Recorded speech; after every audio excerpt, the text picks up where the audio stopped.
Who is the prescribed officer and what are his or her rights, duties, and responsibilities?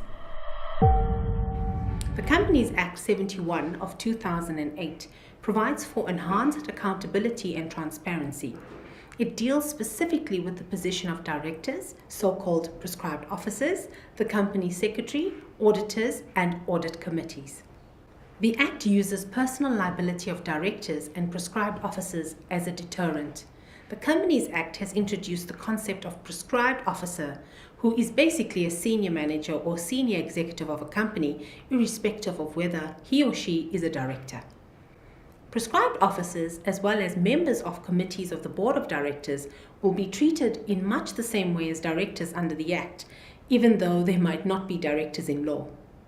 Along with a director, a prescribed officer may be held personally liable for any loss, damages, or costs sustained by the company as a result of any breach of the standards of conduct or any other provisions of the Act or the company's memorandum of incorporation. Furthermore, a prescribed officer may be held jointly and severally liable with any other person who may be held liable under the Act. Companies have a duty to identify the prescribed officers in their organizations and make them aware of the implications of accepting appointment to such positions. That is a detailed exercise that requires serious and responsible attention by companies. The Act has extended its provisions to various individuals who were previously not hit by the existing Act. It is critical for key individuals to familiarize themselves with their responsibilities and how to protect themselves against liability. Ignorance of the law will be no excuse.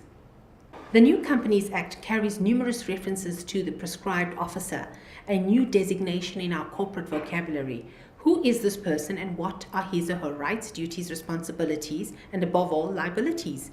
Broadly, according to the regulations to the Companies Act, a prescribed officer is anyone who: Number 1, exercises general executive control over management of the whole or a significant portion of the business and activities of the company, or regularly participates to a material degree in the exercise of general executive control over and management of the whole or a significant portion of the business and activities of the company.